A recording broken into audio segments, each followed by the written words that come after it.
Tax ডিপার্টমেন্টের অফিসাররা এসে অনিরুদ্ধকে অ্যারেস্ট করে নিয়ে যাওয়ার সময় তখনই সেখানে বাণী এসে অনিরুদ্ধকে ট্যাক্স ডিপার্টমেন্টের লোকেদের হাত থেকে বাঁচিয়ে নেয়। এটা দেখে মলি খুব রেগে যায়। হ্যাঁ বন্ধুরা, এমনটাই দেখা যাবে। বিস্তারিত জানতে ভিডিওটি না টেনে সম্পূর্ণ দেখতে থাকুন। গল্পের শুরুতেই দেখা যাবে সবাই মিলে যখন খাবার টেবিলে খাবার বসে তখনই দেখা যায় তানিয়া বলে ওঠে যে, কি হলো মা, এখনো দিচ্ছ না কেন? এখন তো খুব খিদে লেগেছে মা, তাড়াতাড়ি খেতে দাও। তখনই বাণী বলে, হ্যাঁ হ্যাঁ অবশ্যই দেবো মামাম, খাবারটা তো দিতে হবে।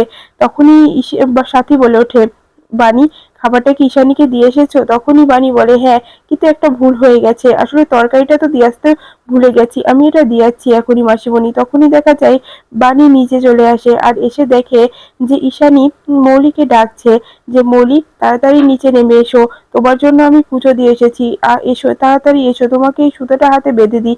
কিন্তু মৌলি কিছুতেই আসছিল না। তখনই বাণী দেখতে পায় যে ঈশানীর শাড়িটা আগুনে পুড়ে যাচ্ছে।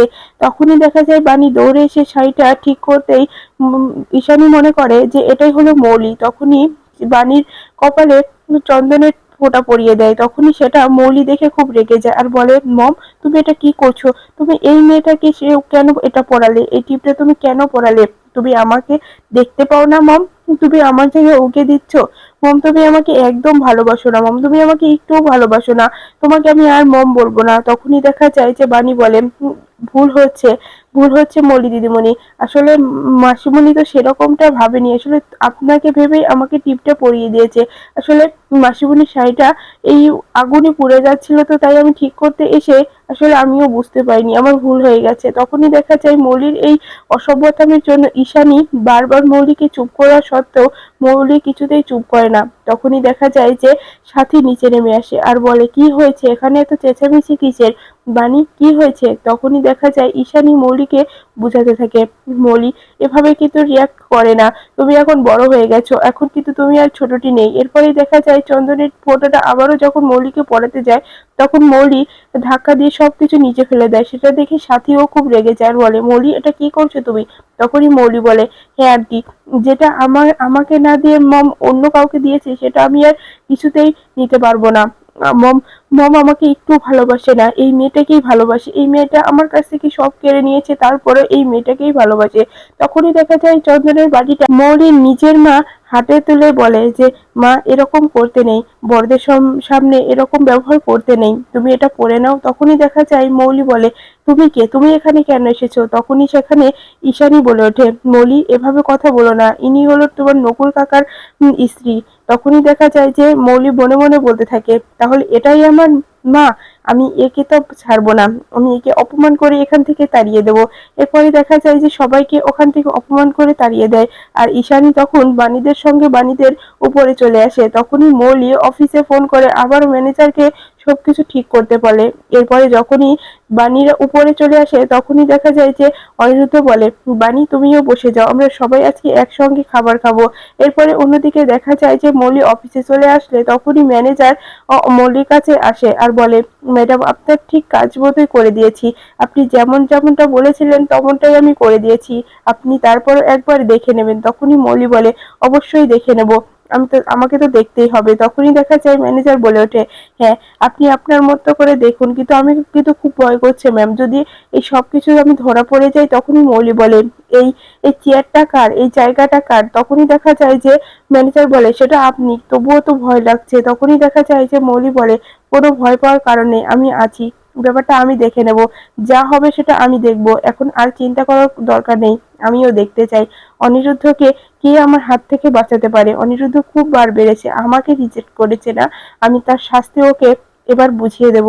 তখনই ম্যানেজার বলে ওঠে, ম্যাডাম আপনাদের জালে আমাকে আবার ফাঁসিয়ে দেবেন না। তখনই দেখা যায় মলি বলে, আপনি চুপ করুন, আপনাকে কেউ ফাঁসাবে না, আমি আপনাকে কথা দিচ্ছি, আপনার কথা কেউই কখনোই জানতে পারবে না। এরপরে অন্যদিকে দেখা যায় যে বাণী যখন অনিরুদ্ধের পাশে বসে খাবারের সুযোগ পায় তখন দেখা যায় যে বাণী খুব খুশি হয়ে যায় আর সে সময়ই অনিরুদ্ধর ফোনে ফোন আসে আর ওপার থেকে ম্যানেজার বলে যে, অনিরুদ্ধ বাবু তাড়াতাড়ি অফিসে চলে আসুন, অনেক বড় সমস্যা হয়েছে, ট্যাক্স ডিপার্টমেন্টের কিছু অফিসার এখানে এসেছে কোম্পানি রেড করতে। তখনই দেখা যায় যে অনিরুদ্ধ কথাটা শুনেই বলে যে, বাণী আমি এখন আছি, এখন কিছু খাবো না। তখনই বাণী বলে, অনিরুদ্ধ বাবু, আপনি কিছু না খেয়ে চলে যাচ্ছেন খাবার সামনে রেখে? তখনই অনিরুদ্ধ বলে, হ্যাঁ আমার এমার্জেন্সি হয়েছে, আমাকে এখনই যেতে হবে। এরপরে যখনই অনিরুদ্ধ চলে আসে, এদিকে মিডিয়ার লোকেও ওখানে আসতে বলে। যখনই অনিরুদ্ধ অফিসে আসে তখনই মিডিয়ার লোক অনিরুদ্ধর কাছে গিয়ে বলে, অনিরুদ্ধ চ্যাটার্জি, আপনার নামে যে সবকিছু কথা উঠছে এটা কি সত্য কথা? আপনি নাকি এই টাকার দুর্নীতি করেছেন? তখনই দেখা যায় যে অনিরুদ্ধ বলে, দেখুন আমি এখন কোনো কথা বলতে চাচ্ছি না। তখনই দেখা যায় মিডিয়ার লোকেরা আরো বলে, আমরা শুনছি নাকি যে এটা হলো ট্যাক্স ডিপার্টমেন্টের কিছু অফিসার আপনাকে এখানে রেড করার জন্য এসেছে। তখনই অনিরুদ্ধ বলে ওঠে, দেখুন আমি আগে ভিতরে যাই, কথা বলি, তারপরে আমি আপনাদের সঙ্গে কথা বলবো। তখনই মৌলি এসে অনিরুদ্ধকে নিয়ে যায়। আর অনিরুদ্ধ ভিতরে গেলে তখনই ট্যাক্স ডিপার্টমেন্টের কিছু অফিসার বলে ওঠে যে আপনি এটা কি করেছেন? আপনি এই 1 বছর ধরে এরকম দুর্নীতি কাজ কেন করছেন? তখনই অনিরুদ্ধ বলে, দেখুন আপনাদের কোথাও ভুল হচ্ছে, আমি এরকম কাজ কখনোই করিনি, আমি এরকম কাজ করতে পারি না, আমাকে একটু সময় দেওয়া হোক, আমি সবকিছু দেখে নিই। তখনই ট্যাক্স ডিপার্টমেন্টের অফিসার বলে ওঠে, আপনাকে আর কখনোই কোনো সময় দেওয়া হবে না, অনেক সময় দিয়ে ফেলেছি। আমরা অনেক দিন থেকেই খবর পাচ্ছিলাম যে এখানে দুর্নীতি হচ্ছে, তাই আমরা এখানে আসতে বাধ্য হলাম। আমাদের সঙ্গে আমাদের ওখানে যেতে হবে, ওখানে গেলেই আপনার সঙ্গে আমরা কিছু জিজ্ঞাসা করতে চাই, আর যদি আমাদের সঙ্গে না যান তাহলে কিন্তু আমরা পুলিশকে এখানে আসতে বলতে বাধ্য হব, আপনাকে অ্যারেস্ট করাবো। তখনই অনিরুদ্ধ একটু চমকে যায় আর বলে, আপনাদের ভুল হচ্ছে, আমাকে একটু সময় দিতে হবে। তখন মৌলি বলে, অনিরুদ্ধ আমি তোমাকে একটা কথা বলছি, তুমি চিন্তা করো না, আমি আছি, আমার উপরে ছেড়ে দাও, আমি ব্যাপারটা দেখে নিচ্ছি। তখনই অনিরুদ্ধ বলে, মৌলি তোমার উপরে আমি ছাড়তে পারবো না, আমি কোনো অন্যায় করিনি যে আমি অন্যায়ের সঙ্গে আপোষ করব। আমি যা যা হবে আমি পরে দেখা যাবে, কিন্তু আমি কোনো অন্যায়ের সঙ্গে আপোষ করিনি। আমি আমি এই সব কোনো কাজ করি নাই। এরপরে দেখা যায় যে অনিরুদ্ধ বারবার করে অফিসারকে বলতে থাকে, দেখুন আমাকে 10টা মিনিট সময় দেন, আমি ব্যাপারটা দেখছি, আমাকে একটু দেখতে দেন। তখনই দেখা যায় যে ট্যাক্স ডিপার্টমেন্টের অফিসার বলে ওঠে যে অনেক সময় দিতে পারবো না আমি, আমার এত হাতে সময় নেই, আমাকে এখনই আপনাকে বুঝিয়ে দিতে হবে। তখনই অনিরুদ্ধ বলে, আমাকে একটু সময় না দিলে আমি দেখবো কি করে, আমি আগে আমার সবটি ফাইল দেখে নিই। তখনই ট্যাক্স ডিপার্টমেন্টের অফিসার বলে ওঠে, সবগুলো আমি দেখে নিয়েছি, আপনি গত 1 বছর ধরে এসব দুর্নীতি করে যাচ্ছেন, আপনাকে এবার ছাড় দেওয়া যাবে না। আপনার মতো মানুষ যদি এরকম কোম্পানিতে থাকে তাহলে তো সেসব কোম্পানিতে আরো ক্ষতি হবে। তখনই দেখা যায় মৌলি এ কথাগুলো শুনে খুবই হাসতে থাকে। এরপরে দেখা যায় যে অন্যদিকে বাণী সাথীকে বলে, মাসিমণি আমি আমি একটু খাবার নিয়ে যাই অনিরুদ্ধ বাবুর অফিসে। তখনই দেখা যায় যে সাথী বলে, আচ্ছা ঠিক আছে, তাহলে তুমি অনিরুদ্ধের খাবারটা দিয়ে এসে তারপরে খেয়ে নাও, যেহেতু তুমি আমাদের সঙ্গে খেলে না। তখনই বাণী বলে, হ্যাঁ মাসিমণি, আমি আগে অনিরুদ্ধ বাবুর খাবারটা দিয়ে এসি, উনি এভাবে খাবার না খেয়ে চলে গেল, এটা কিন্তু ভালো লাগছে না। তখনই সাথী বলে, আচ্ছা বাণী যাও, তুমি যে পারবে তো যেতে? তখনই দেখা যায় যে বাণী বলে ওঠে, হ্যাঁ মাসিমণি আমি পারবো, আমি তো এর আগেও গিয়েছি, আমি চিনি। তখনই দেখা যায় যে বাণী অফিসের দিকে রওনা হয়ে যায়। এদিকে আবার অনিরুদ্ধকে 10 মিনিট সময় দেওয়ার পরেও অনিরুদ্ধ কোনো প্রমাণ পায় না। তখনই ট্যাক্স ডিপার্টমেন্টের অফিসার বলে ওঠে, হয়েছে, আপনার সময় শেষ, এখন আমাদের সঙ্গে আপনাকে যেতে হবে। তখনই অনিরুদ্ধ বলে, দেখুন কোথাও আপনাদেরকে ভুল হচ্ছে, এরকম কাজ আমি করতে পারি না। তখনই ট্যাক্স ডিপার্টমেন্টের অফিসার বলে ওঠে, দেখুন অন্যায় করে সবাই ঠিক এই একই কথা বলে, আমরা এই কথা শুনতে পারবো না, আমাদের সঙ্গে এখনই আপনাকে যেতে হবে। তখনই দেখা যায় মলি বলে, অনিরুদ্ধ এখনো সময় আছে, তুমি আমার উপরে কেসটা ছেড়ে দাও। তখনই অনিরুদ্ধ বলে, আমি কিছুর উপরেই কোনো কিছু ছেড়ে দেব না, যা হচ্ছে হতে দেওয়া যাক, আমি আমি সবকিছুর জন্য প্রস্তুত আছি, কিন্তু আমার সুযোগ তুমি নিতে চাওনি, এখন তোমাদের যা ভালো মনে হয় তোমরা সেটাই করো। তখনই অনিরুদ্ধ বলে, হ্যাঁ আমি তো তোমার কাছে কোনো সাহায্য চাইনি, তাহলে তুমি আমাকে কেন সাহায্য করতে আসছো? তোমার সাহায্য আমার লাগবে না, আমি একাই এই কেসটাকে দেখে নেব। তখনই দেখা যায় ট্যাক্স ডিপার্টমেন্টের অফিসার বলে, অনিরুদ্ধ চ্যাটার্জি আপনার সময় শেষ, আপনি এখন আমাদের সঙ্গে যেতে হবে। তখনই দেখা যায় অনিরুদ্ধ চলে আসে। তখনই বাইরে মিডিয়ার লোক সব ঘিরে ধরে অনিরুদ্ধ আর ট্যাক্স ডিপার্টমেন্টের অফিসারকে। তখনই দেখা যায় সেখানে বাণীও চলে আসে। আর বাণী অনিরুদ্ধর দিকে তাকিয়ে দেখে তার মুখটা শুকনা। তখনই বাণী ভাবে যে কিছু একটা হয়েছে। তখনই বাণী এখানে এসে বলে, এখানে কি হয়েছে, কি হয়েছে মিস্টার চ্যাটার্জি, আপনার কি হয়েছে? তখনই দেখা যায় যে অফিসার বলে ওঠে, আপনি কে, আপনি এখানে?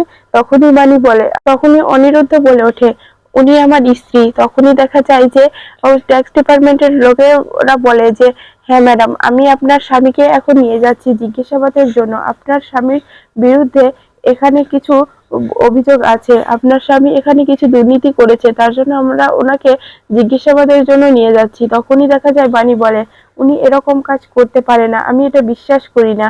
তখনই ট্যাক্স ডিপার্টমেন্টের অফিসার বলে দেখুন, আপনার বিশ্বাস অবিশ্বাসের তো কিছু এসে যায় না, আমাদেরকে ওনাকে নিয়ে যেতে হবে। তখনই দেখা যায় যে বাণী বলে দেখুন, আমরা সবাই জানি এরকম কাজ উনি করতে পারে না। আর আপনার কি মনে হয় যে এই একটু সময়ের মধ্যে উনি সব হিসাব আপনাকে দিয়ে দেবে? আচ্ছা, আমি আপনাকে একটা প্রশ্ন করছি, আপনি এক বছরে কত টাকার বাজার করেছেন আপনার মনে আছে? তখনই দেখা যায় যে ট্যাক্স ডিপার্টমেন্টের অফিসার বলে দেখুন, আমি আপনার থেকে কোনো জ্ঞান শুনতে চাই না, আপনি তো একটা গৃহবধূ, আপনার কাছ থেকে জ্ঞান শোনার কোনো ইচ্ছে আমার নেই। তখনই দেখা যায় যে অনিরুদ্ধ বলে আমার স্ত্রীকে আপনি এরকম অপমান করতে পারেন না অফিসার। তখনই দেখা যায় যে অফিসার বলে ওঠে আমি আপনার কাছে ক্ষমা চাচ্ছি ম্যাডাম, আপনি আমাকে ক্ষমা করে দিন। তখনই দেখা যায় যে বাণী বলে ওঠে আমি আপনাকে যে প্রশ্নগুলো করলাম তার উত্তর কিন্তু আমি পাইনি। হ্যাঁ, আমি রান্না বাড়া করি, আমি হাতা খুন্তির নারী, আমি বাজার করি, আমি দোকানে যাই, আমি রিক্সায় চড়ি, হ্যাঁ ঠিক আছে, কিন্তু আমার সবকিছুই শিক্ষা এদের থেকেই নেওয়া। আমি আপনাকে বলছি যে আপনি এক বছরে কত টাকার বাজার করেছেন সেটা আপনি আমাকে বলুন। তখনই অফিসার আমতা আমতা করে বলে সেটা আপনি কি করে, কি ধরনের প্রশ্ন করলেন, এটা কি এত তাড়াতাড়ি বলা সম্ভব? আমি কখন কি করেছি আমার কি এত মনে আছে? তখনই বাণী বলে আচ্ছা ঠিক আছে, যদি এটাও না হয় তাহলে আমি বলছি, তাহলে আপনি কালকে যে বাজারটা করেছেন তার হিসাবটা দিন। তখনই মৌলি বলে ওঠে বাণী, এটা কি হচ্ছে, এই অসভ্যতামিটা এখানে করা যাবে না। তখনই বাণী বলে আমি আপনার কাছ থেকে শুনতে চাচ্ছি না মৌলি দিদিমণি, আপনি এবার থামুন, অনেক হয়েছে, এবার আমি দেখে নিই, আমি দেখে নিই যে মিস্টার চ্যাটার্জিকে কি করে এখান থেকে নিয়ে যায়। তখনই দেখা যায় যে অফিসার বলে কি বলছেন আপনি ম্যাডাম? তখনই বাণী বলে হ্যাঁ, আমি আপনাকে যেটা জিজ্ঞাসা করছি সেটা বলুন, কালকে আপনি কত টাকার বাজার করেছেন? তখনই দেখা যায় অফিসার বলে ওঠে 500 টাকা। তখনই অফিসার বলে না না 500 না, 545 টাকা। তখনই দেখা যায় যে বাণী বলে ওঠে তাহলে তাহলে কত টাকা কি কি কিনেছিলেন সেটা বলুন। তখনই দেখা যায় যে অফিসার আমতা আমতা করে বলে এটা এত তাড়াতাড়ি বলা সম্ভব নয়। তখনই বাণী বলে ওঠে তাহলে ওনাকে আপনি কেন অ্যারেস্ট করে নিয়ে যাচ্ছেন? আমার মতে ওনাকেও আপনাকে সময় দিতে হবে, যে সময়ের মধ্যে উনি সবকিছু হিসেব করে আপনাকে প্রমাণ করে দিতে পারে যে উনি কোনো দুর্নীতির কাজ করেনি। তখনই দেখা যায় অফিসার বলে ওঠে হ্যাঁ ম্যাডাম, আপনি হয়তো কথাটা ঠিক বলছেন, কিন্তু সেটা তো আমাদের রুলসে পড়ে না। তখনই বাণী বলে ওঠে দেখুন, আপনারা চাইলেই পারেন, আমি বলছি আপনাদেরকে যে উনি এরকম কাজ করতে পারে না, ওনাকে একটু সময় দিন, উনি ঠিক আপনাদেরকে প্রমাণ করে দেবে যে এইসব কাজ উনি করেনি, উনাকে কেউ ফাঁসিয়ে দিয়েছে। তখনই অফিসার বলে ওঠে আচ্ছা ঠিক আছে ম্যাডাম, আমি আপনার কথা রাখছি, আপনার কথা মতো আমি ওনাকে 24 ঘন্টা সময় দিচ্ছি, এর মধ্যেই কিন্তু আপনাদেরকে প্রমাণ করে দিতে হবে। তখনই দেখা যায় যে বাণী বলে ওঠে হ্যাঁ এটাই ঠিক হবে। তখনই দেখা যায় মৌলি বলে ওঠে যে বাণী, তুমি যেটা বোঝো না সেটা নিয়ে কথা বলো না, অনিরুদ্ধ কিন্তু এটা প্রমাণ করতে পারবে না। তখনই বাণী বলে দেখুন, আমি আমার স্বামীকে চিনি, আমার স্বামীকে নিয়ে আপনাদের কোনো কথাই আমি শুনতে চাচ্ছি না, আমি জানি যে উনি ঠিক প্রমাণ করে দিতে পারবে, তাই সেই বিশ্বাসে আমি আপনাকে কথা দিচ্ছি অফিসার, এই 24 ঘন্টার মধ্যে আপনাকে প্রমাণ করে দেবে যে এই এই দুর্নীতি কাজ উনি করেনি। তখনই দেখা যায় যে অফিসার বলে ওঠে আচ্ছা ঠিক আছে ম্যাডাম, আমি তো আপনার কথা রাখলাম, আপনার কথা মতো আমি ওনাকে টাইমও দিলাম, আমি এই কথার জন্য আমি 24 ঘন্টা পর আবারও মিস্টার অনিরুদ্ধ চ্যাটার্জিকে জিজ্ঞাসাবাদ করব। তখনই দেখা যায় যে বাণী বলে ওঠে হ্যাঁ সেটা ঠিক আছে, কিন্তু আপনারা যে কাজটা করতে যাচ্ছিলেন সেটা কিন্তু একদম অন্যায় কাজ। ওনাকে যে সবার সামনে মিডিয়ার সামনে এভাবে নিয়ে যাচ্ছিলেন, তাহলে ওনার সম্মানটা কোথায় যাচ্ছে আপনি দেখতে পাচ্ছেন? যদি এই কাজটা উনি না করতো তাহলে তাহলে কি হবে বুঝতে পারছেন আপনি? তখনই অফিসার বলে সরি ম্যাডাম, অনিরুদ্ধ বাবু সরি, আপনাকে অনেক বড় ভুল করে ফেলেছি, আপনাকে এখান থেকে নিয়ে যাওয়ার সিদ্ধান্তটা নিয়ে আমাদেরকে ক্ষমা করে দিন। আসলে আপনার মিসেস আমাদের চোখটা খুলে দিল, এই জন্য আপনার মিসেসকে অনেক ধন্যবাদ যে আমাদের এই ভুল কাজ করা থেকে বিরতি দিল। তখনই দেখা যায় যে অফিসার বলে ওঠে ম্যাডাম, আপনি সত্যি অনেক মহান, আপনার কথা, আপনার বুদ্ধি, আপনার সবকিছুই অনেক উপরে, আমাদেরকে ছেড়েও গেছেন, আপনার কথা শুনে আমার খুব ভালো লাগলো ম্যাডাম। তখনই বাণী বলে ওঠে হ্যাঁ অফিসার, এটাই কথা, আমার আমার সামনে আমার হাজবেন্ডকে এখান থেকে নিয়ে যাবে সেটা আমি কিছুতেই মেনে নিতে পারবো না। তখনই দেখা যায় অফিসার বলে ওঠে, আচ্ছা ঠিক আছে ম্যাডাম, আমি এখন আসছি, আমি 24 ঘন্টা পর আবার আসবো এখানে। তখনই বাণী বলে আচ্ছা ঠিক আছে। তখনই দেখা যায় যে অনিরুদ্ধ বলে, বাণী তুমি এখানে কি করছো? তখনই বাণী বলে, আসলে মিস্টার চ্যাটার্জি আপনি তো খাবার খেয়ে আসেননি, এই জন্য আমি খাবারটা দিতে আসলাম। তখনই দেখা যায় যে অনিরুদ্ধ বলে ওঠে, ধন্যবাদ বাণী, আজকে তুমি ছিলে বলেই হয়তো আমি এখন এখানে আছি। তখনই দেখা যায় যে মৌলি অনিরুদ্ধের কাছে এসে হাত ধরে বলে, অনিরুদ্ধ হয়েছে, চলো, তোমার মুখটা অনেক শুকনা লাগছে, তুমি তো আজকে কিছু মনে হয় খাওনি, তো চলো আমরা একসঙ্গে লাঞ্চ করি, আমার কেবিনে এসো। তখনই দেখা যায় যে অনিরুদ্ধ বলে ওঠে, না মৌলি, আমি তোমার সঙ্গে খাবার খেতে, আমার ওয়াইফ এসেছে আমাকে লাঞ্চ করাতে, তাই আমি আমার ওয়াইফের সঙ্গে লাঞ্চ করব, সেটা কি তুমি শুনতে পাচ্ছ না? তখনই মৌলি বলে, অনিরুদ্ধ তুমি আমাকে এভাবে অপমান করছো? তখনই অনিরুদ্ধ বলে, না মৌলি, আমি তোমাকে কোনো রকম অপমান করছি না, তুমি এখন এখান থেকে আসতে পারো। তখনই দেখা যায় ওখানে অফিস ম্যানেজার বলে ওঠে যে, মিস্টার চ্যাটার্জি আপনি কিন্তু এরকম একটা কাজ করবেন কেউই আমরা সেটা ভাবতে পারিনি, আমরা এখনো ভাবতে পারছি না যে এটা আপনি করেছেন, কারণ আপনার মধ্যে যে সততা আছে সেই সততা থাকা সত্ত্বেও একজন মানুষ এরকম দুর্নীতি কাজ করতে পারে না। তখনই দেখা যায় অনিরুদ্ধ বলে, ধন্যবাদ আপনাকে। এরপরে দেখা যায় বাণী বলে ওঠে যে, এটা আপনি নিয়ে এটা খেয়ে নিন, আমি এখন আসছি। যখনই বাণী চলে আসতে যায় তখনই অনিরুদ্ধ বাণীর হাতটা চেপে ধরে আর বলে, কোথায় যাচ্ছ তুমি বাণী? তুমি কি, আমি কি বলেছি তুমি বোঝোনি, শোনোনি? তখনই বাণী বলে, কি বলেছেন মিস্টার চ্যাটার্জি? তখনই দেখা যায় যে অনিরুদ্ধ বলে ওঠে, আমি যে সবার সামনে বললাম যে আমি আমার ওয়াইফের সঙ্গে লাঞ্চ করব, কথাটা কি তুমি শুনতে পাওনি? কথাটা শুনে বাণী অবাক দৃষ্টিতে অনিরুদ্ধের দিকে তাকিয়ে থাকে, কারণ বাণীর সঙ্গে এরকম ব্যবহার কখনোই বিদ্যুৎ করতো না। হ্যাঁ বন্ধুরা, এই ছিল আজকের আপডেট। ভিডিওটি কেমন লাগলো কমেন্টস করে জানাতে ভুলবেন না। পরবর্তী আপডেট পেতে চাইলে চ্যানেলটি সাবস্ক্রাইব করে পাশে থাকা বেল বাটনটি অন করে রাখুন। ধন্যবাদ।